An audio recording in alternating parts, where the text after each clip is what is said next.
খবরের শুরুতেই দেখে নেব আজকের সংবাদ শিরোনাম। 26শে পাখির চোখ বনগাঁ বারাসাত, 2 পুরসভায় শাসক বদল করল তৃণমূল। তৃণমূল কর্মী নাকি বিজেপির বিএলএ?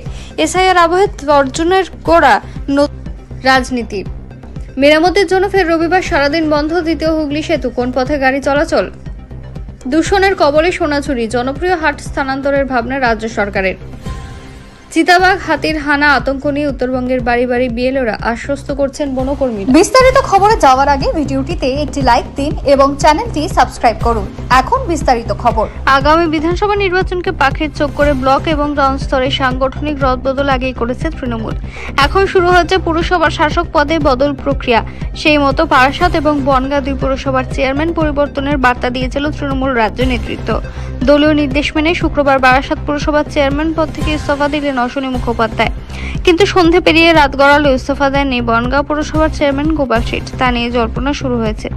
গত বছর নভেম্বর মাসে উত্তর ব্যারাকপুর পুরসভার ভাইস চেয়ারম্যান সূর্যজ্যোতি বন্দ্যোপাধ্যায় আত্মঘাতী হওয়ার পর থেকে পদটি ফাঁকাই ছিল। এদিন ভাইস চেয়ারম্যান পদে শপথ নিলেন শ্রীপর্ণা রায়। তৃণমূল সূত্রে জানা গিয়েছে, কয়েক মাস আগে পুরসভাগুলিতে বনগাঁ পুরসভা এলাকার বাসিন্দাদের চাহিদা অনুযায়ী নাগরিক পরিষেবা দিতে ব্যর্থতা, সাধারণ মানুষের থেকে বিচ্ছিন্নতা, শহরে অটো টোটো দৌড়াতে লাগাম দিতে না পারার কারণ উঠে এসেছিল। এর ভিত্তিতেই 2 পুরসভার চেয়ারম্যান বদলের নির্দেশ দেয় তৃণমূল। সেই নির্দেশ মতোই শুক্রবার দুপুরে বারাসাত পুরসভার চেয়ারম্যান তপন দাশগুপ্তের কাছে পদত্যাগপত্র জমা দেননি অশ্বনী মুখোপাধ্যায়। সেই ইস্তফা নিয়ে মধ্যমগ্রাম জেলা তৃণমূল পার্টি অফিসে দলের কাউন্সিলরদের নিয়ে বৈঠক করেন বারাসাতের সাংসদ তথা সাংগঠনিক জেলা তৃণমূল সভাপতি ডক্টর কাকলি ঘোষ দস্তিদার। এসআইআর নিয়ে উত্তালবঙ্গ রাজনীতি। 2002 সালের পর ভোটার তালিকার বিশেষ নিবিড় সংশোধনের কাজ শুরু হয়েছে। এই মুহূর্তে বাড়ি বাড়ি গিয়ে এনুমারেশন ফর্ম বিলি করছেন ব্লক লেভেল অফিসার বা বিএলওরা। তাদের সঙ্গে বাড়ি বাড়ি ঘুরছেন বিভিন্ন রাজনৈতিক দলের বিএলওরা। এরই মাঝে অদ্ভুত কাণ্ড ঘটল জগদ্দলে। সেখানের একটি বুথে বিজেপির বিএলএর জায়গা লেখা হলো তৃণমূলের সক্রিয় কর্মীর নাম। এহেন অভিনব অভিযোগে চাঞ্চল্য ছড়িয়ে পড়ল এলাকায়। জগদ্দলের আতপুরে বাসিন্দা নিখিল দাস এলাকার সক্রিয় তৃণমূল কর্মী। 2019 সালের আগে তিনি গেরুয়া শিবিরের হয়ে কাজ করতেন, কিন্তু 2019 সালে লোকসভা ভোটের পর জগদ্দল ভাটপাড়া এলাকায় সন্ত্রাস আবহে নিখিল দাস তৃণমূলে যোগ দিয়েছিলেন। তারপর থেকে শাসক দলের একনিষ্ঠ কর্মী হিসেবে এলাকায় পরিচিত।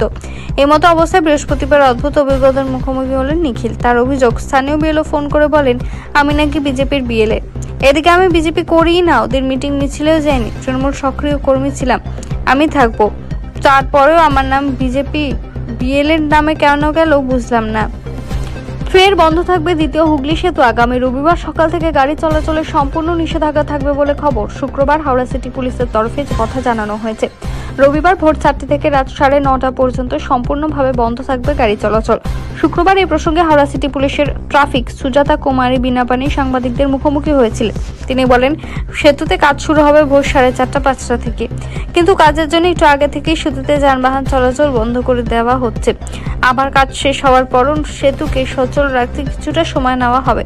তাই অতিরিক্ত সময় নিয়ে ভোর 4টা থেকে রাত 9:30 পর্যন্ত দ্বিতীয় হুগলি সেতুতে যান চলাচল বন্ধ রাখার সিদ্ধান্ত নেওয়া হয়েছে। জঙ্গলের মাঝে ফিদিন হাট, জনসমাগম হয়ে হট্টগোল। ধীরে ধীরে দূষণের কবলে চলে যাচ্ছিল শান্তিনিকেতনের ঐতিহ্যবাহী এলাকার সোনাঝুরির জঙ্গল। এ নিয়ে আগেও দূষণ নিয়ন্ত্রণের পর্ষদের তরফে বারবার সোনাঝুরির হাট কর্তৃপক্ষকে সতর্ক করেছিল।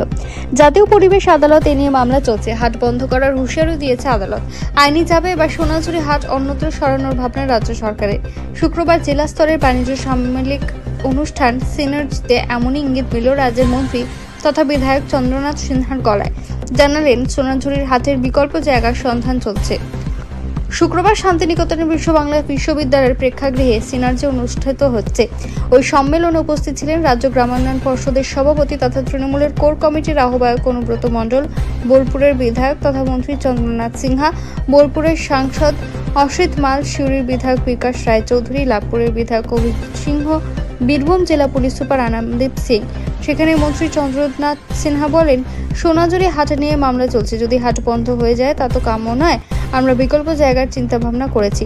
বোলপুরেই ওই আদলে হাট তৈরি হচ্ছে, তবে আদালত যদি বলে সোনাঝুরিতেই হাট থাকবে তাহলে থাকবে। চিতাবাঘ হাতির হানা এবং এর উপদ্রব এলাকায় শুরু হয়েছে এসআইআর। রাজ্যের অন্যান্য জায়গাগুলির মতো এসব এলাকাতেও বিএলওরা বাড়ি বাড়ি ফর্ম নিয়ে যেতে শুরু করেছেন। এদিকে গত কয়েকদিন ধরে উত্তরবঙ্গের বনবসতি এলাকায় চিতাবাঘের হামলার ঘটনা দেখা দিয়েছে।